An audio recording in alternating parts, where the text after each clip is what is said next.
So now, without further ado, it is my pleasure to welcome today's presenter, Sam Agarwal, Vice President with Ipsos's Market Strategy and Understanding team. Sam, you have the floor. Thank you, Ellen, and good afternoon, everyone, and welcome to Toast 2025. And yes, we absolutely planned this acronym on purpose, TOAST, or Total Overview of Alcohol Sector Trends. This is our inaugural event, and I'm really thrilled to be launching what we hope will become your annual go-to for understanding the forces reshaping how North America drinks. What you will be seeing today are carefully curated highlights from our comprehensive annual trends report, which will be released on October 3rd. Think of today as the greatest hits album. We are giving you the songs you need to hear, but there's a full symphony waiting for you in few weeks. As Ellen mentioned, you will find handouts uploaded in the webinar console that you can reference for more details. Now, we're calling this Toast because, frankly, there's a lot to celebrate in our industry. But it just isn't about celebration. It's about transformation as well. And that transformation is what we will be exploring over the next 45 minutes. So grab your coffee or whatever you are curating this afternoon, and let's dive into what's really happening in the minds of North American drinkers. I'm Sam Agarwal, and that fun fact that you see here about me isn't just a quirky icebreaker. It's actually become my research methodology over 18 years in this business.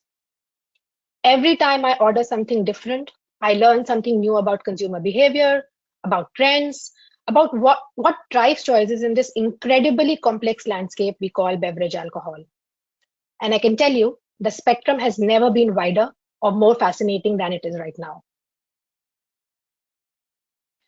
Before we dive into trends, let's acknowledge the elephant, or should I say elephants in the room? We are operating in what I call the perfect storm. These aren't just industry headwinds, they are personal pressures that every consumer is feeling today. From wellness warriors questioning every ingredient, to tariff battles reshaping supply chains, from wallet-conscious consumers rethinking their spending habits or priorities, to the digital revolution on how we discover and buy. These aren't just headlines, they are the reality shaping every drinking decision. So what happens when consumers face all these competing pressures? Logic would suggest they simplify. Choose one lane and stick with it, right? Wrong. They get paradoxical. They get human. These forces aren't creating simple linear responses. Instead, they're driving what I call spectrum thinking. The same person who chooses a $3 beer on Tuesday might splurge on a $50 craft cocktail on a Friday. They may want to moderate their consumption in the afternoon, but they really want to let go during the evening. These are not contradictory choices. They are contextual choices being true to different parts of themselves in different moments. And this behavioral paradox is creating the most interesting market transition from what do I drink to what story do I tell. 20 years ago, the question was simple. What do I drink? Your choices were basically beer, wine, or, well, spirits. Decision-making took exactly 30 seconds. Then we moved to what experience do I want? Suddenly, bartenders started asking you if you preferred your Manhattan with a bourbon or a rye. Decision-making went from 3 seconds to maybe 3 minutes. Today, the question is, what story do I tell? Every choice has become a reflection of who you are, what you value, and how you see yourself in the world. This evolution from simple consumption to complex curation is what we call the SIP spectrum, a fundamental shift from binary choices to infinite possibilities. The spectrum is multifaceted because people are multifaceted. And it's transformational because it's changing everything: product development, retail strategy, marketing messaging, and even how we define occasions. So over the next 45 minutes, we are going to explore 4 interconnected trends that reveal exactly how consumers are navigating this spectrum. Plus, we'll dive into what this means for specific categories, and most importantly, what it means for your business. But first, let me quickly show you the house fueling these insights. These insights are not based on conjecture. We are tracking real behavior from real consumers across multiple touchpoints, from daily consumption to annual attitude shifts. Our alcohol consumption tracker, or ACT as we call it, is one of the primary data source for this presentation today. It is continuously capturing millions of across US and Canada since 2013, giving us unprecedented visibility into how the spectrum is actually playing out. You can also find ACT's prospectus attached in the webinar console. So let's dive into trend number one. Let's start with what I call the era of the beverage architect. 20 years ago, walking into a liquor store meant choosing between maybe 50 options. Today, we're looking at thousands. But conscious curation isn't just about having more options. It's about consumers becoming their own sommelier, mixologist, or wellness coach all rolled into one. Consumers have moved from passive selection to active curation. They're not just choosing what's available, they're choosing what's appropriate for their specific mood, values, social context, and personal narrative in that exact moment. In the last decade alone, we have seen explosion of products. Over 300 new RTD brands were introduced in the US. That's almost one new brand every day. Wine went sustainable, spirits went flavored. And beer? Well, beer decided it didn't need alcohol at all to be successful. Non-alcoholic beer doubled its popularity. But here's the trend inside that matters. This isn't just product explosion for its own sake. This explosion of option is creating the foundation of a hyper-personalized consumption strategies. And consumers are responding by becoming sophisticated spectrum navigators, which is showing up most clearly in their approach to alcohol strength.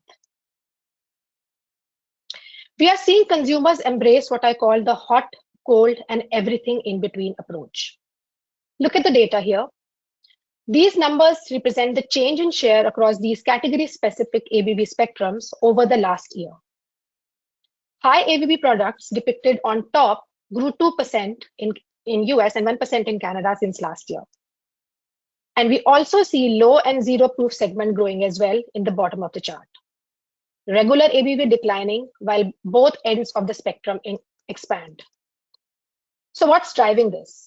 It's intentional intensity management. Consumers want maximum impact when they choose impact and zero impact when they choose moderation.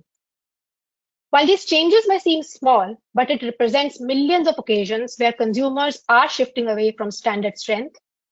The regular ABV category is slowly bleeding share to both extremes, suggesting consumers want more intentional choices rather than the default options. This is the essence of conscious curation. Let me show you how it plays out with an example. You start with brunch, non-alc mimosas that let you enjoy the ritual of cocktail while staying sharp for the day ahead. The data shows that low and non-alc occasions are now almost twice as likely to be consumed before noon as compared to others. Then comes that business lunch. Your clients are ordering wine, expecting you to join them. So you opt for a low ABV wine. You're participating, you're fitting in, but you are maintaining control. You're using ABV as a social navigation tool. Evening arrives, you're home, unwinding. Maybe it's time for that premium scotch you have been thinking about all day, really to mark that transition from work to personal time. Remember, half of high ABV occasions happen alone at home.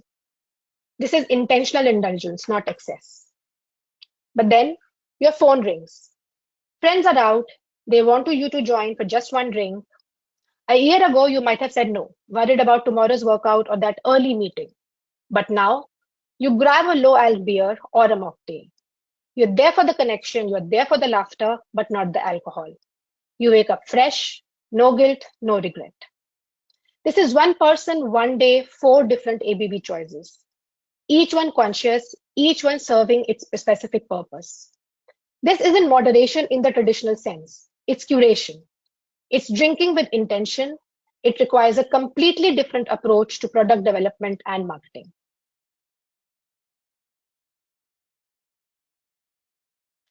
Now, while we saw that low and no alc currently occupy low drinker share of throat overall, they are on an increasing trajectory. and will be driven by continued growth in the moderation movement. 1 in 2 North Americans are drinking less than before, and 1 in 3 are practicing active moderation.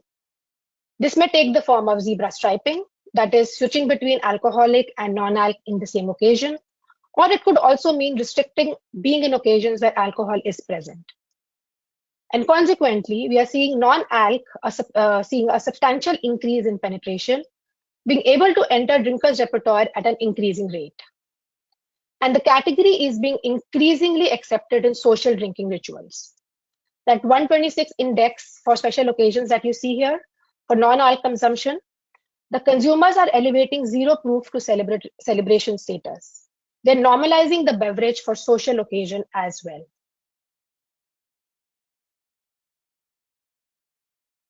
But here's the challenge and the opportunity when it comes to non-alc.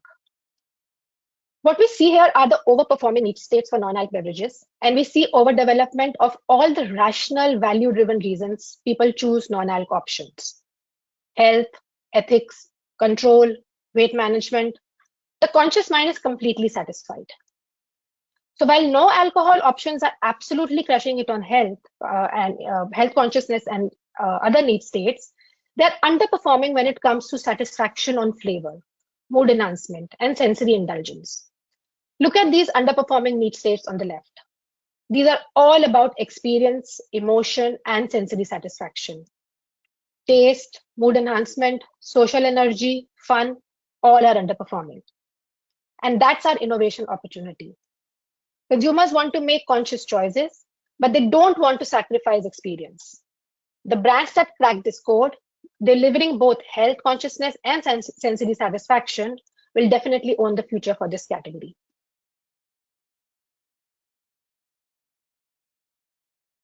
Now, we already saw that non-alcoholic drinks are growing their presence in social occasions, and that's creating some fascinating opportunities. Look at these beverage categories that over-index most on social occasions. Champagne, sparkling wine, dessert wines, premium cocktails, tequila, pre-mixed sangria. You notice anything? These are all elevated, celebratory, share-worthy, Instagram-ready options. So when you're thinking about where non-alcoholic growth will happen next, think these categories first. The sophistication is already there, the social credibility is established, and the premium positioning is proven. What connects the growth of non-alc in social settings with these overperforming alcoholic categories is the elevation of the drinking experience. Whether it's non-alcoholic drinkers choosing sophisticated options for special occasions, or social drinkers gravitating towards premium cocktails or sparkling options, consumers are rejecting basic in the flavor of elevated. So if you're a brand thinking about entering the non-alcoholic space, start where the social credibility already exists, in the categories that know how to deliver an elevated experience.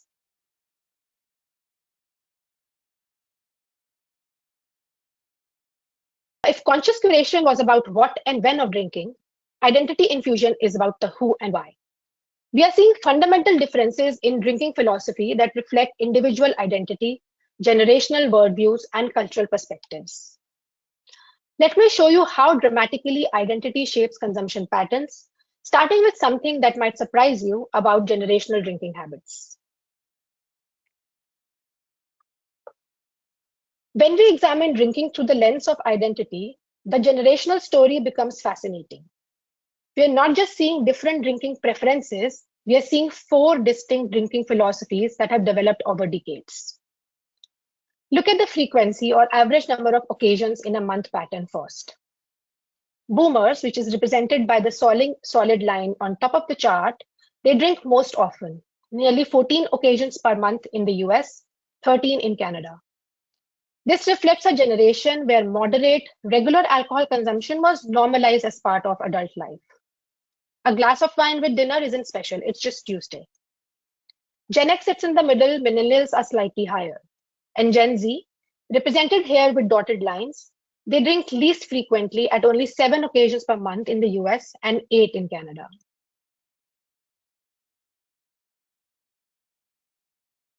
But now look at the intensity pattern or servings per occasion. Gen Z might drink less often, but when they do drink, they are consuming higher servings per occasion. and boomers have the least servings per occasion. This isn't about age maturation. This is about different drinking philosophies developed during different cultural moments. Boomers learned to drink during an era of normalization, while Gen Z is learning to drink during an era of intentionalization. Each generation has created its own drinking code, and these codes are influencing product development, marketing strategies, and retail approaches across the entire industry. For brands, this means you can't just wait for Gen Z to grow into traditional consumption habits. They're not going to. They're going to age into their own version of maturity, quality over quantity, and intention over habit. Understanding their individual drinking patterns, every generation is drinking less frequently than the generation before them did at the same age. Look at the monthly occasion trends from 2018 to 2025 amongst different generations, and look at these red arrows. Gen X drinks less than what boomers did when they were at Gen X current age. Millennials today drink less than what Gen X did when they were younger. This is what I call moderation migration, a steady, consistent movement towards more intentional drinking across all demographics. But moderation doesn't mean abstinence, and it doesn't definitely mean boring. Each generation is defining moderation on its own term. For boomers, it might mean wine with dinner but not cocktail afterwards. For Gen Z, it might mean 2 light beers instead of one extraordinary high intensity, high strength cocktail. The opportunity for brands is enormous. How do you create products and experiences that honor each generation's version of moderation while still delivering the sophistication, flavor, and the social experience that each one is seeking? Gen Z has also completely rewritten the alcohol initiation playbook. The traditional progression was beer, then to wine, then to spirits. It was predictable, it was universal. But now it's completely obsolete. Look at these category changes. Gen Z is fleeing beer, 3 to 15% share point decline depending on whether you are looking at US or you are looking at Canada, and jumping straight to spirits, where we see a 7 to 9% growth in both the markets. They're skipping the traditional starter categories and going directly to what interests them. I was very recently talking to a 24-year-old at a party, and he said that beer feels like my parents' drink. I want something that I can curate, but with a story. But generational identity is just one layer of the identity infusion story. Philosophical differences run even deeper. This slide perfectly captures how drinking will become identity expression rather than simple consumption. The younger drinkers, Gen Z, have the lowest income, yet they are driving premiumization. They're paying extra for higher quality and consuming the highest share of premium beer and spirits. Further, they gravitate towards global and multicultural experiences. They want drinks that reflect their diverse, connected worldview. Modern trendy drinks appeal as they signal openness to new experiences, and they choose brands with unique and attractive packaging because the bottle itself communicates something about their aesthetic sensibilities. It becomes evident that younger consumers aren't buying alcohol, they're buying experiences. Age, on the other hand, seeks comfort and familiarity. Classic mixed drinks, North American preferences, sticking with their favorite brands. This isn't about being close-minded. It's about the drink serving a fundamentally different emotional need. Relaxation, ritual, stress relief, rather than the social energy and self-expression. What's remarkable is that both generations are making conscious, value-driven choices. Youth optimizes for experience and identity expression, while age wants comfort and proven satisfaction. Both approaches are sophisticated forms of conscious curation, just serving very different life stages and priorities.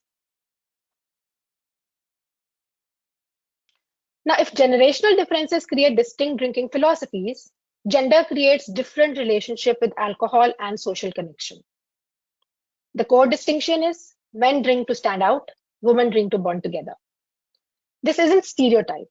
It's what our data consistently show across both markets. Men treat drinking as individual expression and status communication. They are more likely to drink alone, driven by personal reward, relaxation, maybe a private moment of quality.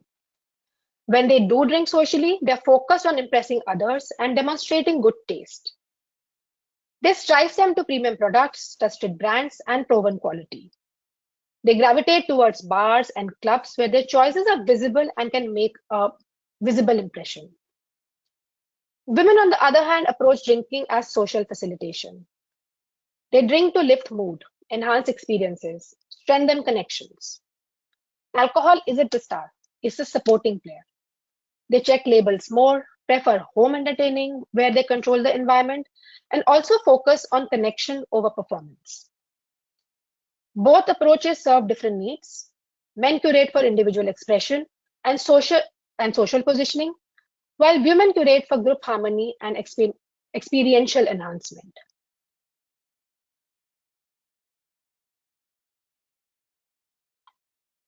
Now, multicultural drinkers are also helping to sustain premiumization.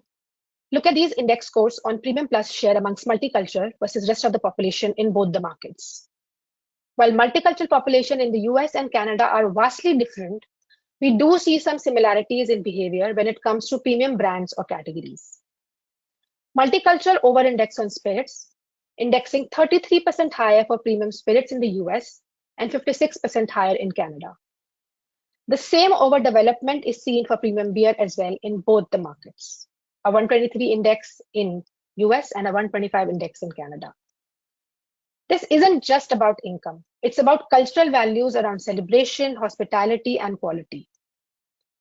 This makes perfect sense when you consider that multicultural consumers are often navigating multiple cultural contexts. Premium products become a way to honor their heritage, express sophistication, and bridge different social worlds. Multicultural consumers are defining what premium means in modern times. They're often your most valuable segment that's defining the future of your category.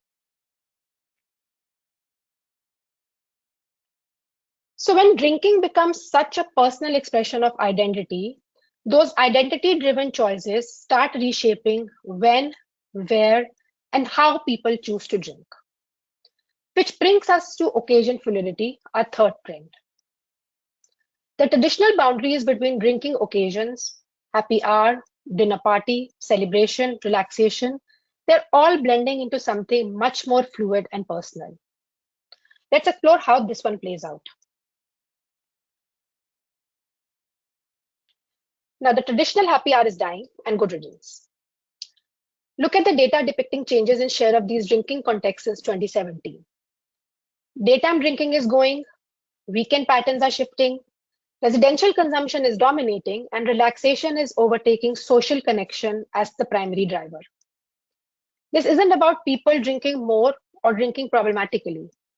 It's about drinking becoming more personal and less socially prescribed, less of following social conventions. Happy hour assumed everyone got off from work at 5 p.m. and wanted the same kind of experience. Modern consumers create their own happy hours, maybe a 2 p.m. after finishing a project or a 8 p.m. while cooking dinner. So what's driving this? Remote work, blurring boundaries, wellness conscious consumers spreading their consumption throughout the day rather than binge occasions, and individualistic culture where personal permissions matter more than social cues. But the business implication is huge. You are no longer competing for share of evening occasions. You're competing for share of the entire day. Your messaging can no longer assume evening or weekend context.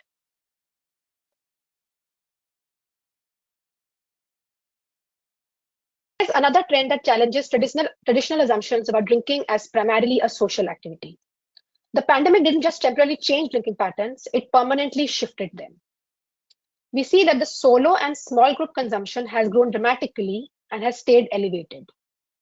With household size shrinking, we see solo consumption occasions growing across total food and beverages, and it is much more elevated in drinking occasions. We are actually seeing the rise of micro-social as a legitimate drinking occasion. The person having a glass of wine while reading isn't antisocial. They are recreating intentional me time. The couple sharing a bottle at home instead of going out aren't being antisocial. They are prioritizing intimate connection over public socializing. For brands, this creates enormous opportunities. Products positioned around personal moments like your relaxation, reward, intimate connection. Marketing that celebrates the sophistication of choosing to drink thoughtfully rather than socially. Packaging sizes and price points that make sense for one or two people rather than just assuming party size consumption. And this preference for intimate occasions is reshaping what special means. This slide reveals how special occasions are also evolving. The data shows that 7 out of 10 growing motivations during special occasions are personal reasons, not the social ones. To reward or treat myself, to satisfy a craving, to get energized, wanted something premium, wanted to indulge. These are all individual internal motivations. Special occasions aren't just about celebrating with others anymore. They're about celebrating yourself, your achievements, your moments of satisfaction too. This creates opportunities for brands to help consumers celebrate their personal victories, their individual achievements, their private moments of satisfaction. Special occasion marketing doesn't always need to show groups of people anymore. Sometimes it should also show the individual recognizing its own worth.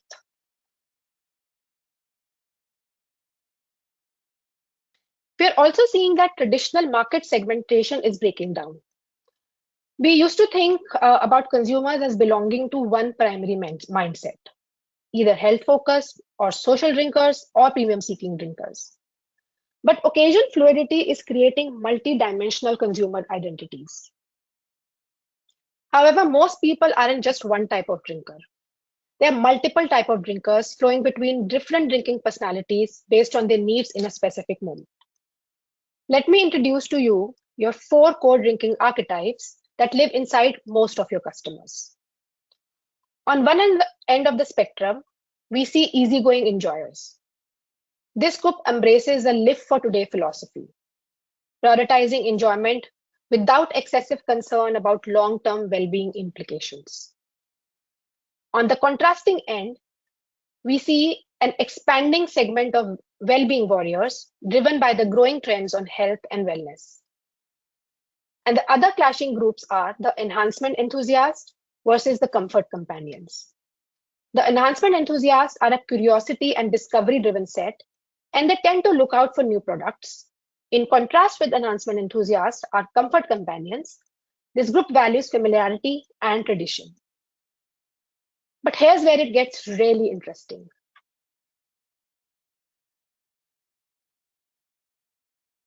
59% of the consumers are multi-segment drinkers, moving fluidly between 2 or more different psychological mindsets depending on the occasion. The same person can be a well-being warrior at lunch and an enhancement enthusiast at dinner. This fluidity is creating conflicting needs within the same consumer. They want healthy and indulgent. They want familiar and adventurous.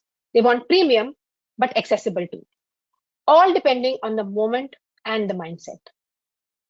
This fluidity creates enormous opportunities for brands that can serve multi-personality moments rather than tying to just one consumer segment. The future belongs to portfolio brands that understand that they're serving the full spectrum of human drinking experience and not just one.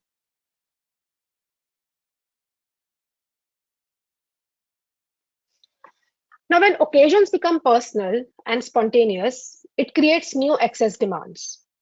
If someone decides at 2 p.m. on Tuesday they want special wine for dinner, they need access that matches this spontaneous decision. If they're at a friend's house and want to contribute something special, they need convenient access to premium options.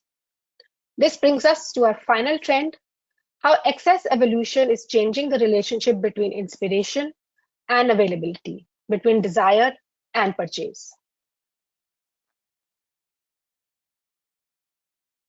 Let's start with the big picture. Looking at the data from 2017 through 2025, we see that residential consumption has stabilized at higher levels than the pre-pandemic era. We are not talking about a temporary shift here. Residential drinking has claimed a permanent gain in share of servings. But this isn't just about drinking at home instead of going out. It's about the elevation of the home drinking experience. Consumers are investing in home bars, experimenting with cocktail making, they're hosting more sophisticated gatherings, they're bringing the experience into their personal spaces. Home consumption isn't a downgrade from venue consumption. It's a different but equally sophisticated experience that requires different types of support and access. This shift creates profound implications for retail strategy. Now is another stat that makes retail environment all the more important. 1 in 5 Canadian consumers are getting their beverage inspiration from social media. Your TikTok algorithm probably knows your drink preferences better than your bartender at this point. But look at that online purchasing chart. It's still hovering about around 1 to 2% for beverage alcohol. So we are in this fascinating space where discovery is picking up in the digital realm, but the actual transaction, the moment of choice, is still very much a physical experience. I think about my own behavior. I might see a craft cocktail on an Instagram page that makes me want to try a specific gin, but I'm still going to go to the store. I'm still picking up that bottle, reading the label, and maybe asking person behind the counter about it.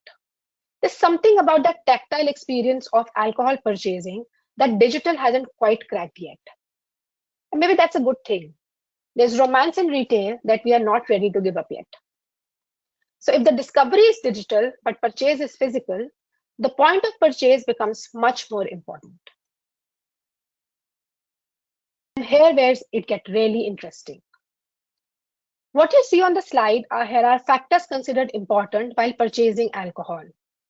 And each factor has its own spectrum of choice range. So price would entail economy choices to premium choices, or alcohol content range from high ABV choices to non-alc options. What we observe is each channel has carved out its own distinct role, and consumers are getting increasingly sophisticated about matching their important needs when buying alcohol to the right environment. CNGs or convenience stores serve the grab-and-go, high ABV, economy-focused needs. Grocery store balance pantry stocking with premium selection and wide variety. Liquor store dominate premium positioning with high ABV specialties and a wide selection. And lastly, mass merchandisers focus on economy pricing, non-alcoholic options, and standard selection. Look at this retail landscape. It's like choose your own adventure book, but for alcohol shopping. The lines are blurring, but the purpose are becoming more defined. The magic happens when brands understand these different mindsets and adapt accordingly.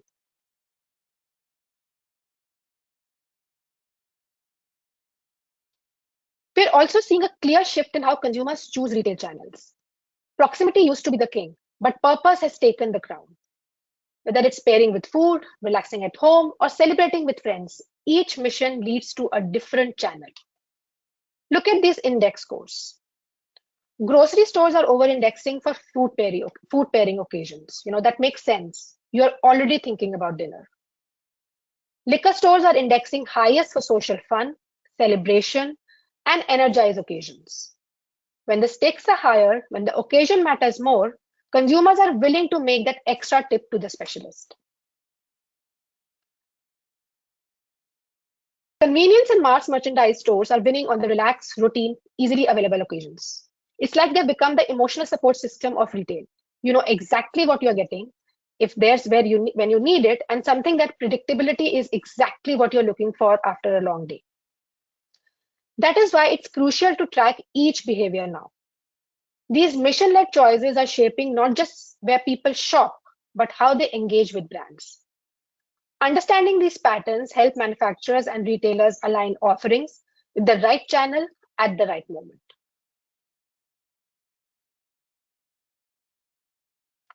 Lastly, this brings us to where all of this is heading. The experience economy is fundamentally reshaping retail expectations as well.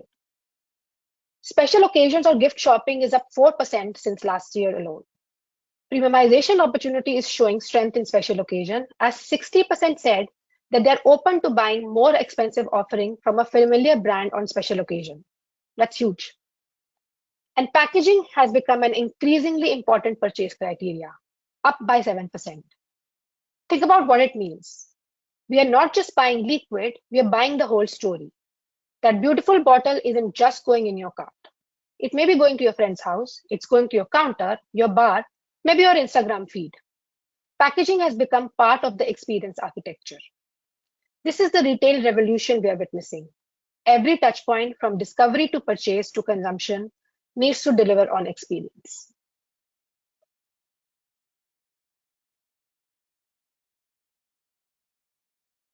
We've spent a lot of time so far talking about broader trends, but before we close, let's quickly explore how these four trends are playing out for specific categories. Each category is responding differently to conscious curation, identity infusion, occasion fluidity, and access evolution, creating distinct opportunities and challenges.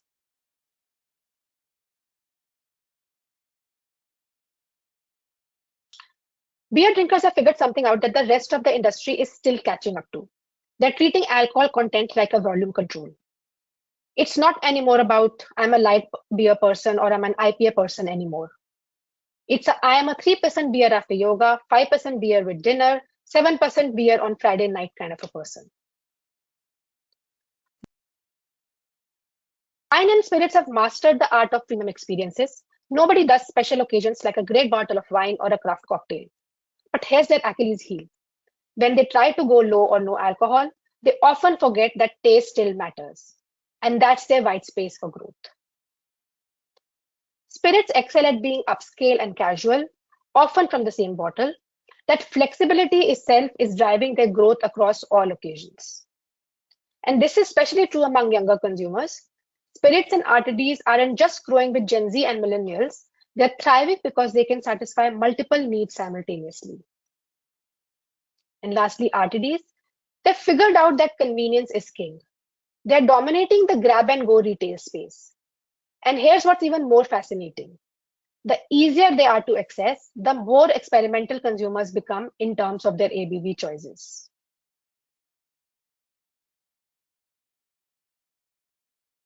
So today, we've literally scratched the surface of deep and rich content in Alcohol Consumption Tracker. We wanted to share a glimpse of the emergence of a completely new consumer mindset. The sip spectrum isn't just a trend, it's the new reality. The brands that embrace this complexity, the messiness of modern drinking culture, aren't just going to survive, they're going to define what comes next.